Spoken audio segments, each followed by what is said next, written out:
What's going on, guys? It's Atreyu here, and after a lot of requests, I have finally decided to make a tutorial on how I make my Path of Titans photos. Now, this isn't going to be a completely detailed, in-depth guide on how I do some of them, as you're seeing on the screen. This is going to be a very basic one, just to get people kind of in the ballpark about, what I'm able to do within the game. Um, if you guys want a more detailed tutorial video, just let me know. Thinking about whether or not I want to. I don't know how many people are interested in this, and don't know if I'm ready to give away all my secrets just yet. Okay, to start off, all my stuff is done within single player. So if there's a certain photo that you want to make, or there's a certain dinosaur that you want to photograph, or some whatever fantasy mod, whatever, make sure you have them enabled in your mods. Whether that's a creature, whether it's a skin pack, any map or anything like that, just make sure you have them enabled. My favorite place to take photos is the new map that Alderaan did release. Gondola, it's nice, but I feel like there's a lot of artifacts that happen within it. Like whether if you have a photo and it's there's a sky in the background and there's trees, there's a lot of artifacts, and I like to make mine as realistic as possible. I always aim to shoot for something that could be seen in a documentary, or could be pulled out, something along those lines. Um, so yeah, that's just kind of my preference on photo. You can take photos on whatever map you want, any modded map, whatever. So just make sure you have everything loaded, um, and I'll show you the rest. Okay, so after choosing what dinosaur you want to photograph and the skin and all that stuff, you can spawn in, you can teleport to the location you want, set yourself as an adult, skip your shed, all that kind of stuff. If you don't know how to do that, you can simply just look up on Google the commands for single player and pod, or the admin commands, and a whole list will come up that you can go through and figure out how to do this. So what I normally do is, once again, I try to pick my POI that has the vibe that I'm going for um, in the setting. So, and I also just try to find like the best possible spot, something that looks good for the vision that I want. Also, I totally forgot to mention, if this is uploaded, I basically have an ultra wide, like I have a wide monitor, so I don't really know how to shrink it down to the standard 1920 by 1080. So unfortunately, this is just what I'm gonna have to use.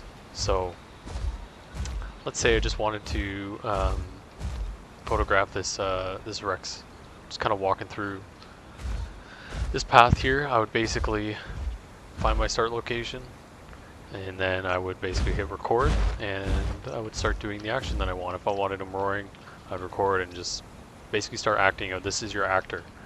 Um, so I'll just give it a go. I just want something like this. Maybe he wants me looking over this way. Then that's kind of basically it. I'll basically run my animation a couple times of what I want to do. Sometimes I'll change it up, and a lot of the stuff that I do, whether it's two dinos fighting or just anything like that, I'll use a lot of emotes to create that kind of stuff, and that'll have to be in one of the more in-depth tutorials. I'm just gonna do one last one here of just the looking around emote. Maybe I can find a cool angle of this, but now it's on to replay mode. Okay guys, now that we're in replay mode, basically just gonna show you some of the settings that I use to take my photos, at least for, to start with. I personally like a lot of blur in my photo, so I like to use a lower aperture. Anywhere in kind of like this range, that'll basically just give you more, that'll just give you more blur in the background whenever you turn your focus. As you can see, I have my aperture kind of cranked, and there's I mean, it is focus, but a big thing for me is zooming in. That's kind of the biggest thing for me is how I get my photos. Sometimes I'll use, depending on what the photo is, I have certain kind of parameters that I'll use. Um, but let's just change all this real quick. Doesn't want to let me change. I'll just do that. Um, the biggest tip for me that I can give is when you take these photos, or when you're going to take your photos, whether or not you're going to do it in the way I would do, or just how you do it yourself, is just make sure it's in focus.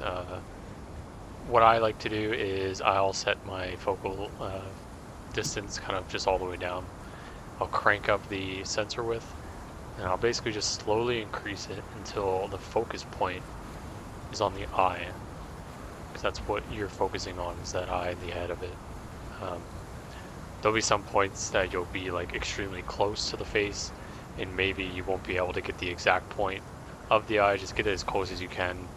In that instance, I normally just go just before the eye, just because when you do increase this, you most likely also want the mouth in focus as well. Um, so yeah.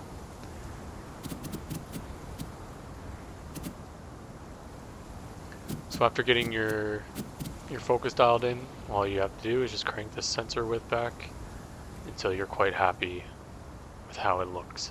Another thing for me is I personally like my dinosaurs to be lit from the back. I feel like it creates just a better visual. There's no problem with having it lit like this, especially if it's like a sunset, sunrise kind of thing. Shadows also create a very interesting image. Having the shadows of trees or foliage creates a very nice look. And same thing from the back as well, having these little bits of sun kind of poking through. But for now, I'm just going to start with a very basic one and just do right around there, I think. Also, just another tip is don't be afraid to spend a little bit more time in replay mode. There's been so many times where I've gone and I've taken like 20 photos of my dinosaur to only spend a little bit longer on it and then find an even better shot that just tops everything else. I did this quick in like 5 minutes. It's um, not the best composition, but it works. Another good tip that I like to use in mine is having stuff in the foreground, whether that's leaves, bushes, a tree trunk, just anything in the foreground that it just kind of adds to the photo like a lot. I hope I didn't scare anybody off when I said Photoshop, because there is a free alternative from Photoshop. It's called Photopea. It basically works the exact same as Photoshop. It's literally just a free version. You can basically see it's almost like a complete replica of it. You can basically do the same stuff that I'm about to show you in Photoshop. I don't really know the whole ins and outs of this, but I did use this when I first started making some of the photos. But this is definitely an alternative. Okay, we are in Photoshop just with a single dinosaur here. Um, there is, once again, if people want a more in-depth tutorial on how I do certain things, I will definitely take it into consideration, and I can teach you guys on how to create some stuff like this. This is another one that I really like. This one was a bit tricky, and I definitely probably could have done it better, especially some of the blood splatter here, but it's over and done with. And this is just like a solo example of what I've done. If you guys want a more in-depth tutorial, you can let me know. But I'm basically just going to show you some of the basics of what I do. So to start off, I basically always like to isolate my character. There's a couple ways you can do this. The first option is using a pen tool. If you don't know what a pen tool is, you basically will have to go along the entire body, and basically anything within this mask that you're going to make is going to be what is taken out of this photo.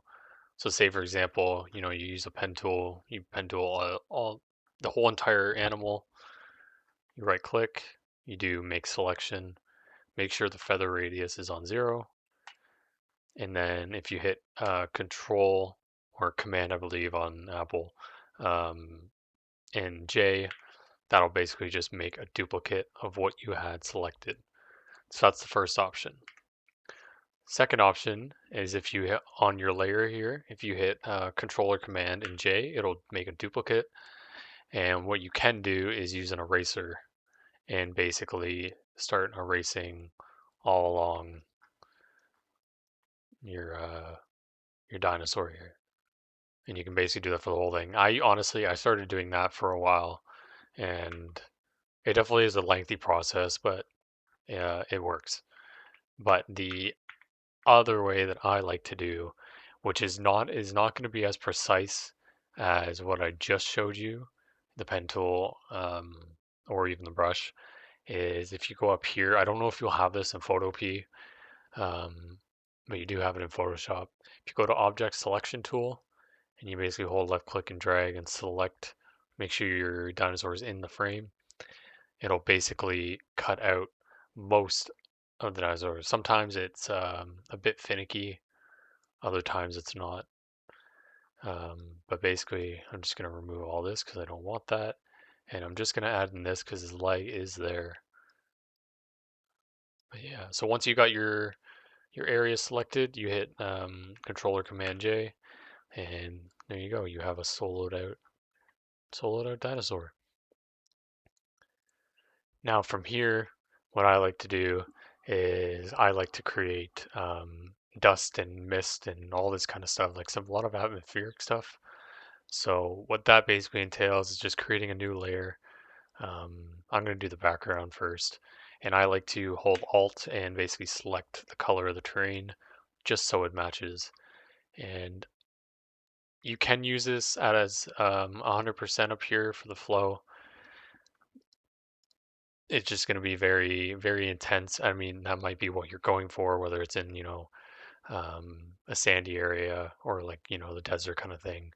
Um, but if that's not too intense, you can always just drag the opacity down to just your liking. And as you can see, our dinosaur is still focused here. Now, what I like to do is I always like to just drop it and just so it's very light to the click here, but I can basically just add as much as I want into where I want kind of thing. And now the next thing is what I like to do is also adding one above. You can add some to your dinosaur as well to kind of just fill them in, especially the parts that are going to be out of focus and that are blurry. You can basically cover that up with some mist or fog or whatever. Also, if you're going to be doing it this way, you can kind of see that this part is kind of, once again, this is further away. This is not in focus, and you can kind of see those choppy lines. This comes from using that object select tool, which is the one downside of it is it's not always smooth. It doesn't always get the correct thing selected, especially if stuff is not in focus. It really struggles with it because it's, as you can see, it's very, it's not smooth. So what I like to do is I like to basically just get an eraser and make sure that the hardness, if you right click, this will come up. The hardness is at 0 and make sure your dinosaur is selected. And I like to basically just kind of erase that and just kind of make it fade in. And I'll just drop this stuff down a bit so it's not too intense. And I mean, you could basically do the same thing with his legs here, just so those hard edges aren't really peeking in as much.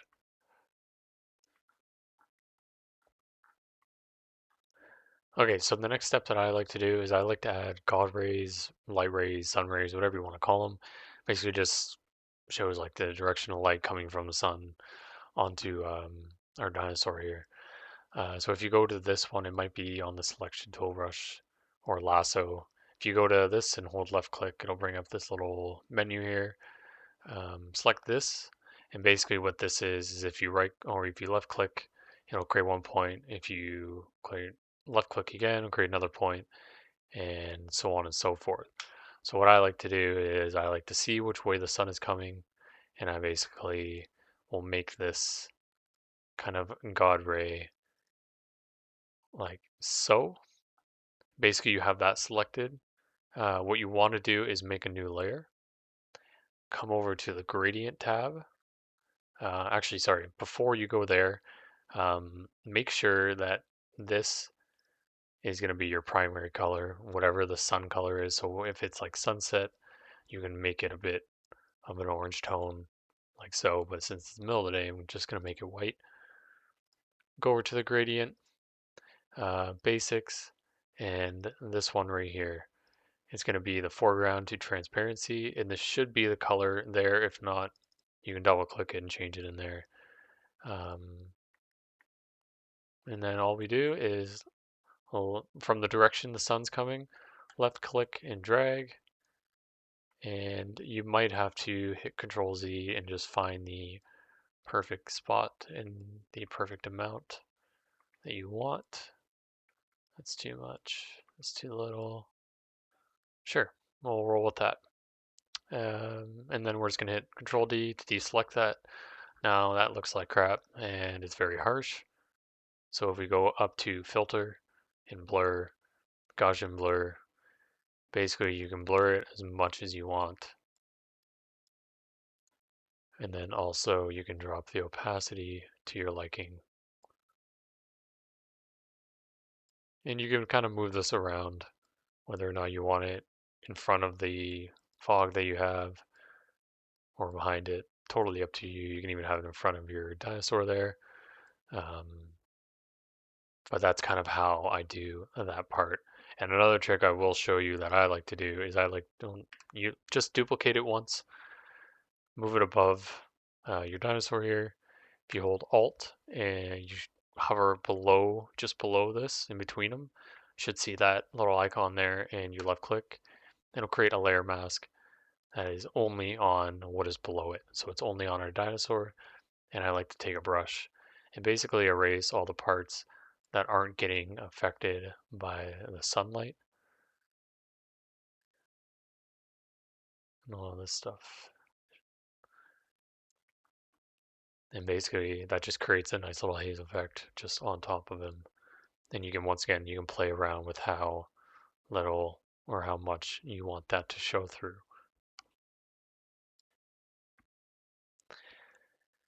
And that's kind of the basics for what I do. There's a lot more that goes into it when it comes to doing combat photos or just two dinosaurs in one photo, because it's all done through single player. It's all just me. It's not on a server or anything like that. I'm just one person that does all this stuff. Um, there's also a lot of other tips and tricks that I can give, but I don't want to make this too long. So basically, I'm just going to export this. I'm going to color grade it, and I'll show you at the end what it looks like. Okay, and this is the final product. There was a couple things that I did when I stopped recording before I color graded it, but this is it. This is kind of the basics of what I do, at least for like single character photography for Path of Titans. Let me guys know if you guys want a more in-depth tutorial, if you want to see me do anything else, or if you want to cover how I did certain things. Just lay that in the comments and just let me know. Also, if you do make some photos using this kind of method, just let me know. Send them down below, because I want to see what other people create, and I like seeing other people's photography of this game. Thanks for watching, guys.